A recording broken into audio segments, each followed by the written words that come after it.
जय हिंद, वंदे मातरम, भारत माता की जय। राष्ट्रवाद की बात प्रहार के साथ पर आप सभी का हार्दिक स्वागत है। दोस्तों, जब चुनाव के दौरान जेपी नड्डा ने कहा था कि अब हम लोगों को अभी आरएसएस की कोई ज़रूरत नहीं है, अब हमारा संगठन खुद आत्म विश्वास पे हो गया है, स्वावलंबी हो गया, हमें अभी आरएसएस की ज़रूरत नहीं है। तो फिर जितने भी विपक्ष है, जितने आरएसएस को पानी पी पी के कोसते थे, चाहे कांग्रेस पार्टी हो, चाहे जनता दल आरजेडी हो, चाहे समाजवादी पार्टी हो, चाहे ममता बनर्जी हो, चाहे जो भी अन्य विपक्षी पार्टियां हैं, चाहे ओवैसी हो, सब आरएसएस के लिए कार्य क्या बात है, भारतीय जनता पार्टी आरएसएस से दूर हो गई। और जैसे ही परिणाम अपेक्षाकृत प्रतिकूल आए तो उस समय मोहन भागवत जी ने बयान दिया और उस बयान की खूब चर्चा हुई। मोदी सरकार के विरोध में बयान दिया। उन्होंने कहा कि खुद को भगवान समझने लगे हैं लोग, अहंकार हो गया, इसके लिए जनता ने इनको सबक सिखाया है। तो आरएसएस सबके लिए एकदम हितैषी हो गई और पूना में भी ऑर्गेनाइजर में लेख लिखा गया कि अगर भारतीय जनता पार्टी को मुंबई में या महाराष्ट्र में नुकसान हुआ तो एनसीपी के अजीत पवार को लेने से हुआ। इसकी भी खूब चर्चा हुई। इसके बाद और जो मुस्लिम विंग के हैं आरएसएस के, उन्होंने भी कहा कि ये मुद्दों से भटकने की वजह से बीजेपी का नुकसान हुआ है। ठीक है, बाद में उन्होंने कहा मेरी बात को तोड़ मरोड़ के दिया गया। तो अब विषय पे आते हैं। परसों 58 साल पहले लगे बैन आरएसएस पे केंद्र सरकार ने बैन हटा दिया। कांग्रेस ने 3 बार संघ आरएसएस पे बैन लगाया। पहले एक बार जब महात्मा गांधी की हत्या हुई तो उस समय संघ के सभी पदाधिकारियों के ऊपर केस हुए, उनकी गहन जांच हुई और बैन लग गया 1948 में। मगर आरएसएस अपने सतत काम, जो सेवा का भाव है, निस्वार्थ भाव से सेवा करना, वो अनवरत अपना काम जारी रखा। तो फिर इनको वापस एक बार बैन हटा दिए, फिर दूसरी बार 1966 में वापस बैन लगा दिया और एक बार और जब इमरजेंसी का पीरियड आया तो इमरजेंसी में भी इंदिरा गांधी ने आरएसएस पे बैन लगाया। मगर एक बार 1993 में 92 के बाद जब वो बाबरी मस्जिद गिराया गया, उसमें भी कथित संलिप्तता के नाम पर आरएसएस पे बैन लगा दिया। ये तानाशाही कांग्रेस की, और एक कांग्रेस वाले कहते तानाशाह मोदी है कि आज तक किसी संगठन को ऐसा किसी ने बैन नहीं किया और बैन हुआ संगठन बार बार ऐसा कोई दूसरी बार अच्छा व्यवहार करके फिर सत्ता पक्ष का दिल नहीं जीता कि उसको फिर से बहाल किया गया हो।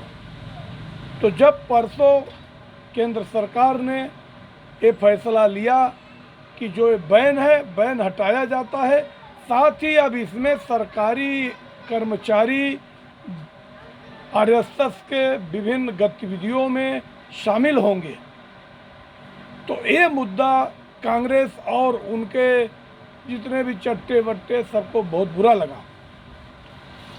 ये अब तो पूरा संघीकरण हो जाएगा, पूरा प्रशासन का भी संघीकरण हो जाएगा, मतलब इकोसिस्टम में भी संघीकरण हो जाएगा।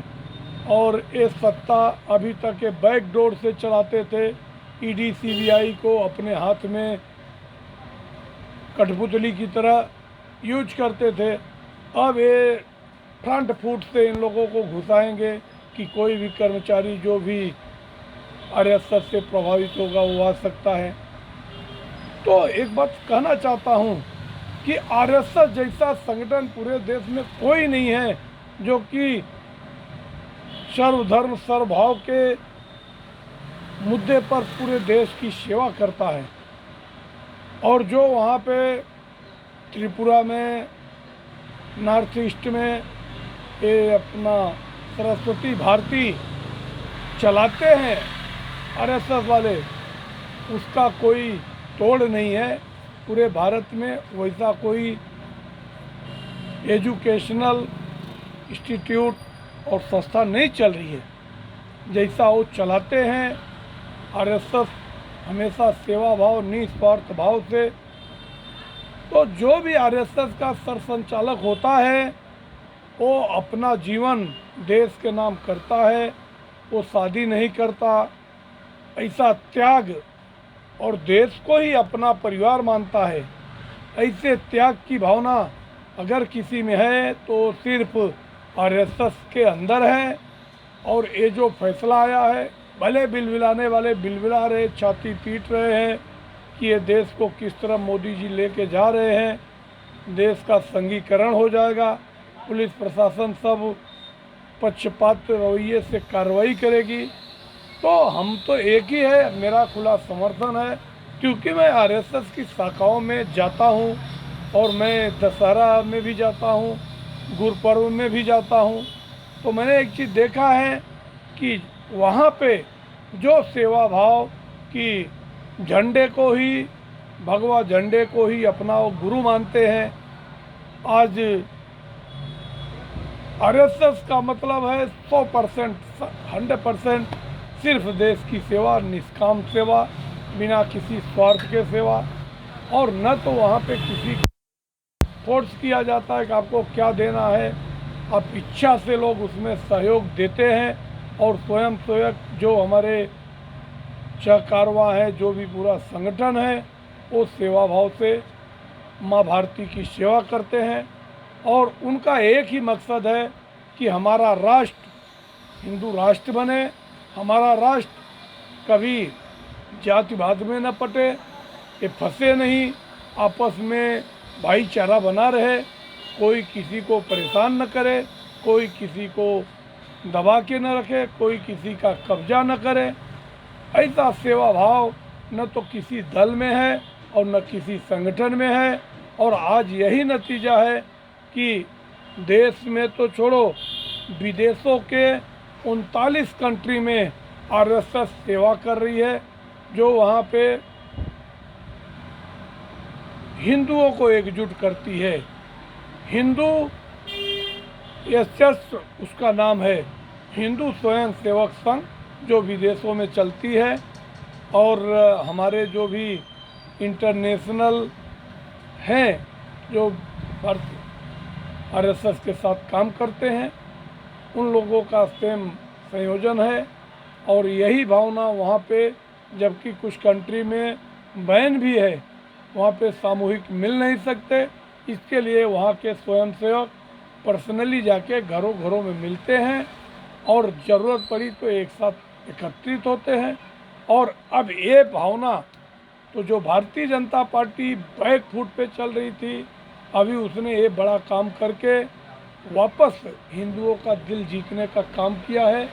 और अब चाहते कि अनडिवाइडेड हिंदू फिर भारतीय जनता पार्टी को अपना पूरा पूरा मत दे, सहमति दें, सहयोग करें।